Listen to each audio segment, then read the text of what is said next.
कभी कभी नवयुवक बच्चे हों, कभी नवयुवक बेटियां हों, कभी कोई आधिकारिक पद पर बैठ गए तो अंदर से थोड़ा थोड़ा चिड़चिड़ापन, क्रोध आ जाता है। कई बार पत्नी भी कह देती, कैसे हो गए हो तुम, क्यों चिड़चिड़ करते हो, शांति रखा करो, थोड़ा अच्छे रहा करो। उस समय पर कुछ ना करा जाए तब एक बेलपत्र, एक चावल का दाना शिव जी को समर्पित कर कर श्रंभेश्वर महादेव के नाम से भगवान शंकर को जल चढ़ाना प्रारंभ कर दो। धीरे धीरे अपने आप स्वभाव में अंतर आना प्रारंभ हो जाता है, स्वभाव ठीक है। और अगर शरीर में कहीं गांठ आ गई है तो एक काम जरूर करो, बेलपत्र के वृक्ष के नीचे एक कटोरी में जल रखो। तुम रुकेश्वर महादेव का नाम लेकर 7 बेलपत्र उस कटोरी में जल के पात्र में डाल दो और 7 बार ही लोटा भरकर जल रखो, उसमें से थोड़ा थोड़ा सा जल 7 बार तुम रुकेश्वर महादेव के नाम से डालो। उसी जल को बेलपत्र के नीचे से कटोरी समेत लेकर आओ, थोड़ा सा जल शिव जी को चढ़ाकर वही जल वापस झेल कर कटोरी में रख लीजिए। प्रतिदिन सुबह के समय पर कटोरी का थोड़ा सा जल आचमन करिए। एक बेलपत्र प्रदोष के समय पर उसको चबा चबा कर खाना प्रारंभ करिए। 7 दिन का नियम धारण करो। 15वें दिन जाकर जांच करवाओ, बाबा ने कृपा करी तो गठान गल गई होगी। गंगा दशहरे का मतलब जानते हो आप? केवल गंगा जी का नाम ले लेने से, एक लोटा जल शंकर भगवान को आज समर्पित कर देने से, या गंगा जल का एक जरा सा छींटा शरीर पर पड़ जाने से 10 पापों से मुक्ति मिल जाती है। दशहरा का मतलब है 10 पाप से मुक्त हो। पहला पाप है किसी के घर का बिना पूछे कोई सामान उठाकर हमने भोग कर लिया हो तो उस पाप से। गंगा दशहरे के 10 पाप से मुक्ति दिलाता है गंगा दशहरा। दूसरा, किसी ब्राह्मण, किसी गुरुजन को मुख से अपशब्द कह दिया हो तो आज ही का दिन है जिस दिन पाप कर्म से मुक्ति मिल जाती है। तीसरा, किसी स्त्री को, किसी नारी को, किसी कन्या के प्रति, स्त्री के प्रति, नारी के प्रति अगर गलत सोच लिया हो या गलत कर्म हमने कर दिया हो तो उस पाप से मुक्ति गंगा दशहरे का दिन दिला देता है। चौथा,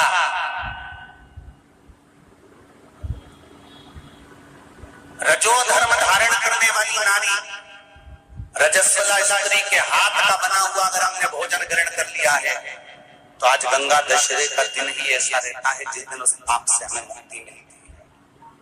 पांचवा, किसी के यहाँ सूतक जानते हो या सावड़। सूतक का मतलब होता है किसी के यहाँ कोई मर गया और उसके यहाँ का तुमने भोजन या पानी ग्रहण कर लिया। सावड़ का मतलब होता है किसी के यहाँ बच्चा हुआ, तुम्हें मालूम नहीं था, उसके घर का 8 दिन का 10 दिन का तुमने भोजन या पानी ग्रहण कर लिया। सूतक या सावड़ का भोजन या अन्न पानी ग्रहण कर ले तो 5वें नंबर का गंगा दशहरे का वर्णन करता है कि 5वां पाप, इस पाप से भी लोगों को मुक्ति मिल जाती है। 6ठे नंबर का वर्णन आया, किसी मंदिर की जगह पर या धर्म की जगह पर अपने अपना कब्जा कर लिया हो या धर्म की जगह को अपना बना लिया हो तो उस पाप से मुक्त होने का एक साधन 6ठे नंबर का। 7वें नंबर का, झाड़ू लगाते समय, बुआरी लगाते समय छोटे छोटे जीव झाड़ू के नीचे मर जाते हैं तो उसके पाप से मुक्ति गंगा दशहरे का दिन दिला जाता है। 8वें नंबर का, 8वें नंबर, जिस समय हम भोजन ग्रहण कर रहे हो और हमारे दरवाजे पर कोई व्यक्ति आकर बैठा हुआ है और हमने उसको भोजन का नहीं पूछा या उसका मुख झूठा ना कराया तो उस दोष से वंचित हो जाए, उस दोष को समाप्त कर दे तो गंगा दशहरे का। 9वें नंबर का,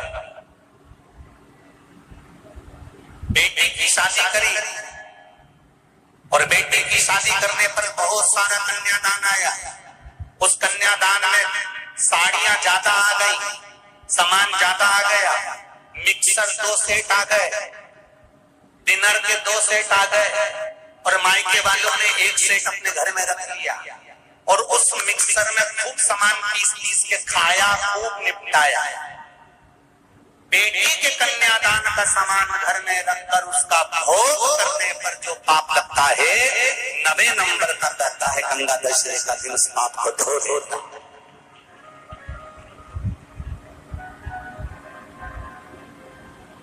10वें नंबर का महाराज, यदि किसी तीर्थ में जाता हमने कोई गलत काम करा होता है तो गंगा दशहरे का ये आज का दिन हमारे पाप को वो धो देता है। ये गंगा दशहरे के 10 पाप को धोने के लिए मात्र 1 दिन है गंगा दशहरे का दिन। आज के दिन जो शिव जी को जल चढ़ाता है, शंकर भगवान कहते हैं भले उसने उसमें गंगा जल डाला नहीं डाला, पर मेरे ऊपर जब जल चढ़ाता है शिव जी कह देते हैं आज के चढ़े हुए जल को मैं गंगा जल बना देता हूं। आज गंगा दशहरे का खूब भजन करो, दान करो, पुण्य करो, सत्कर्म करो, नाम जाप करो, नाम स्मरण करो। और शिव मंदिर में चढ़े हुए जल का थोड़ा सा सिंचन जरूर करो। कुछ तिथियां होती हैं जिन तिथियों में अगर आप रोज गंगा का जल शंकर को नहीं चढ़ा सकते तो शिव महापुराण कथा कहती है, स्कंद पुराण कहती है, विष्णु पुराण कहती है, गर्ग संहिता कहती है, गीता पुरुष गोरखपुर का कल्याण का गंगा अंक कहता है कि कुछ तिथियां भारत की भूमि पर ऐसी वर्णित है जिन तिथियों में भी गंगा का जल हम शिव को अगर एक बूंद भी समर्पित कर रहे हैं, गंगा का जल मात्र 1 आधी चम्मच भी, आचमन जितना भी अगर हम शिव को समर्पित कर रहे हैं तो उसका सुख आनंदित है। जैसे पंचमी तिथि, नवमी तिथि, दशमी तिथि, एकादशी, प्रदोष, पूर्णिमा, अमावस्या, ये तिथियां हमारे यहाँ जो दी गई हैं, इन तिथियों में अगर हम गंगा का मात्र थोड़ा सा जल भी अगर जल के पात्र में डालकर गंगा जी का जल थोड़ा सा भी शिव के पास लेकर जा रहे हैं तो ये एक भाव अपने भीतर होना चाहिए कि आप केवल गंगा का जल साधारण शिव मंदिर में समर्पित नहीं कर रहे हो, आप गंगा का जल भले अपने घर से लेकर जा रहे हो और थोड़ा सा भी जल ले जाकर अगर शिव को समर्पित कर रहे हो तो तुम्हारे भीतर यह भाव होना चाहिए कि मैं गंगोत्री से जल भरकर सीधे रामेश्वर में ले जाकर गंगा के जल को समर्पित कर रही हूं। श्रावण के महीने में या अन्य महीने में आप शिव को समर्पित कर रहे हैं, यह आपके भीतर एक भाव उत्पन्न होना। एक बार गंगा में अगर डुबकी लगा ली है हृदय से, मन से, एक बार अगर गंगा में डुबकी लगा ली है मन से, हृदय से, चित्त से, तो कहते हैं जब तक व्यक्ति के प्राण छूटते हैं तब तक वो गंगा का जल उसके शरीर से लगा ही रहता है, वो अंतिम बिंदु तक लगा रहता है। मरने के बाद घर के लोग लोटा में भर के ले जाएं, खास अस्थियों को, कोई पूरी तो अस्थि ले ही नहीं जा सकती, इतनी सारी कौन ले जाए, तो वो अम्मा के दांत, उंगली, एक आध खोपड़िया, ऐसी 4, 6, 8 अस्थियां ढूंढ के झोली में भर के फिर लेके जाए गंगा। उससे अच्छा है पूरी अस्थि ले जाओ,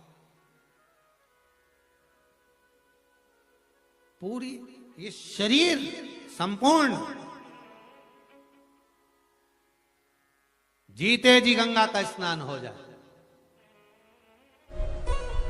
बहुत ध्यान देना आप लोग, किसी भी नदी में स्नान करने जाओ, तीज त्योहार पर, अमावस्या, पूर्णिमा आदि जो भी उत्सव मनाने के लिए आप किसी नदी के घाट पर जाते हो, किसी तालाब के घाट पर जाते हो, किसी कुंड के, किसी सरोवर के घाट पर जाते हो, और यदि आप स्नान कर रहे हो किसी पवित्र नदी में तो वहां की बालू रेत उठाकर शंकर भगवान के शिवलिंग बनाकर जो पूजन करता है, मात्र 5 बार उसी नदी का जल शंकर को समर्पित कर कर, भले दिया नहीं है, अगरबत्ती नहीं है, जल चढ़ाकर जो शिवलिंग को विसर्जन कर देता है, उसके पूर्वजों को पिंड की भी जरूरत नहीं पड़ती, वो तर जाता, उसके पूर्वजों को पिंड भाग की भी जरूरत नहीं पड़ती, उसकी तृप्ति स्वतः ही हो जाती है हमारी। यमुना, सरयू, क्षिप्रा, मंदाकिनी, नर्मदा, जितनी पवित्र नदी होती है, इन नदियों में आप लोग एक बहुत बड़ी गलती करते हो कि दोने में दिया लेते हो और दोने में दिया लेकर उसको रखकर और आप नदी में दिया जलाकर बहा देते हो। शिव महापुराण की कथा इसकी महत्वता नहीं कहती। शिव पुराण कहती है गंगा माँ है, नर्मदा माँ है, क्षिप्रा माँ है, सरयू माँ है। तुम्हारी सास कहीं बैठी हो, एक काम करना, जैसे तुम गंगा जी में दिया रख देती हो पानी में, सरयू जी में दिया रख देती हो पानी में, उसी तरह सास के सिर पे दिया जला के धर दो। बोलो, धर सकते हो? जब धीरे धीरे दिए में आग लगेगी, दिया जलते जलते दोने में आग लगेगी, दोना जलेगा और तुम्हारी सास का फिर सिर जलना प्रारंभ होगा। अच्छा लगेगा? नहीं। गंगा में दिया छोड़ा, दिया जलते जलते हवा में दोना जला, दोना जला तो वो गंगा का जल में चोट पहुंची। गंगा कहती है तो पुण्य कमाने आई थी और मुझे आग लगा के जा रही है। पवित्र नदी को शुद्ध रखिए, उसमें पवित्रता का विशेष ध्यान रखिए। यहां तक शिव महापुराण की कथा कहती है अपने स्नान के कपड़े भी अगर तुम घाट पर किसी के कहने पर छोड़ कर आ रहे हो, कई लोग, कोई कह देता है तुम्हारे ऊपर ये रोग लग गया, तुम्हारे ऊपर ये बीमारी हो गई, नदी पे नहाने जाना, अपने कपड़े छोड़कर आ जाना। पहले तो वो महाराज ढूंढो जिसने कहा कि पवित्र नदी पर अपने कपड़े छोड़कर आओ। नदी को हमेशा, पवित्र नदी को पवित्र रहने दो। मेरे राम जी जब चित्रकूट होते हुए चले गए, मेरे राम जी जब अयोध्या से लंका तक गए, बीच में इतनी पवित्र नदी पड़ी थी, मेरे राम जी ने एक जगह पर ये अपने वस्त्र को नहीं छोड़ा, न वस्त्र को पानी में निचोड़ा। मेरे राम जी ने स्नान करा, स्नान कर कर पानी ले जाकर दूर अपने वस्त्र को निचोड़ा, कहीं ये मेरे वस्त्र का पानी पवित्र नदी में ना चले जाए। वो मेरे राम थे जो मार्ग बताते जा रहे थे। और आज के जमाने में लोग एक जनी ने दिया जला के छोड़ा, बड़ी खुश हुई, वो भेरिया, वो भेरिया, वो भेरिया, वो भेरिया, वो भेरिया, इतनी दूर तक चले गया। अब गंगा जी ने भी कह दिया अब की तो आ गई, अगली बार आ, अगली बार आ। इतनी प्लानिंग करिए, हरिद्वार जाऊंगी, हरिद्वार जाऊंगी, हरिद्वार जाऊंगी, हर बार प्लान बनाती थी, बद्रीनाथ जाऊंगी, केदारनाथ जाऊंगी, हर बार प्लान बनाती थी, अब की बार जाऊंगी, अब की बार जाऊंगी। भगवान घर में ऐसी बांधा ला के रख देता कि तुम्हें हरिद्वार तक बुलाता ही नहीं। अब सोचती मैं बस एक ही बार होके आई, फिर तो मेरा जाना ही नहीं हुआ। कभी तुमने गंगा जी से पूछा कि बार बार जाना क्यों नहीं हो रहा? गंगा जी खुद नहीं बुला रही, आग लगा के चली जाएगी। गंगा जी खुद नहीं बुला। पवित्रता का ध्यान रखिए, हम उसकी शुद्धता का ध्यान रखिए। हमने गंगा, यमुना, सरयू, सरस्वती, क्षिप्रा आदि को कैसे कैसे पवित्र रखना। आप में से कितने लोग हैं जो नर्मदा नहाए? आप में से कितने लोग हैं जो गंगा नहाए? आप में से कितने लोग हैं सरयू नहाए? कहीं ना कहीं किसी पवित्र नदी में आप लोगों ने स्नान जरूर करा होगा। बोलो करा कि नहीं करा? जितने लोग कथा सुन रहे हैं उनने भी करा होगा, जितने फेसबुक यूट्यूब पर सुन रहे हैं उनने भी करा होगा। किसी ना किसी पवित्र नदी में आपने, हमने, सबने स्नान करा होगा।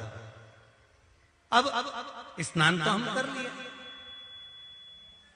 उस गंगा नदी में हम नहाए तो गंगा नदी में हमने स्नान करा और स्नान कर कर बाहर निकले तो हमको 1.25 लाख बार स्नान का पुण्य मिल जाए। उसके लिए क्या करना पड़ेगा?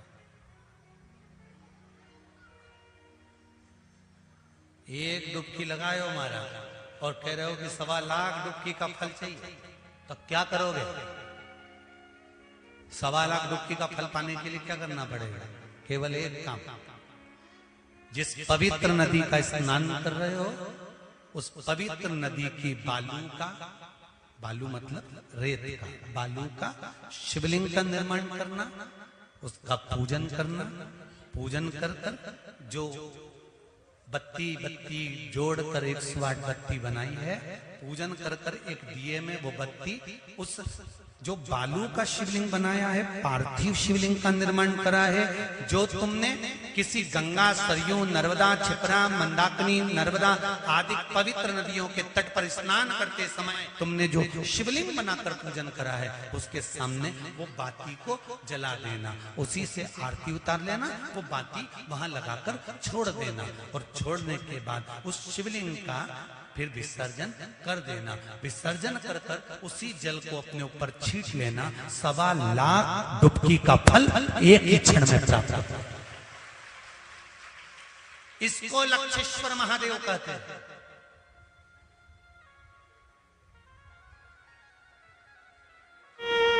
दो जगह पर धान जानते हो, चावल, जौ, चावल, धान माना गया। ध्यान दीजिएगा, एक किसी नदी के तट पर, पवित्र नदी जो भी हो, गंगा, यमुना, सरयू, सरस्वती, इस नदी के घाट पर थोड़ा सा भी चावल का 8 दाना भी, 10 दाना भी, एक चुटकी चावल भी अगर हम पटक देते हैं, दान दे देते हैं, घाट पर रख देते हैं, तो कहते हैं वो दान कभी छिन्न नहीं होता, कभी समाप्त नहीं होता। एक घाट का दान, दूसरा तीर्थ का दान। तीर्थ से मतलब है किसी पुरी में, मोक्षपुरी में आप पहुंचे हैं, अयोध्या, कांची, अवंतिका, मथुरा आदि कादि, जिस पुरी में हम पहुंचे हैं, उस पुरी में आपने अगर अन्न का एक दाना भी दान दिया है तो वो महाराज छिन्न नहीं होता, वो भी अजर और अमर, उसकी भी अमर, उससे नष्टता नहीं होती। ये उसी तरह से है जैसे किसी के शरीर में चर्म रोग हो गया हो, मान लो किसी का शरीर कहीं से काला पड़ गया, कहीं चट्टे बढ़ गए या सफेद पड़ गई चमड़ी और चर्म रोग हो गया, तो उसके लिए जैसे पीपल के पत्ते पर शहद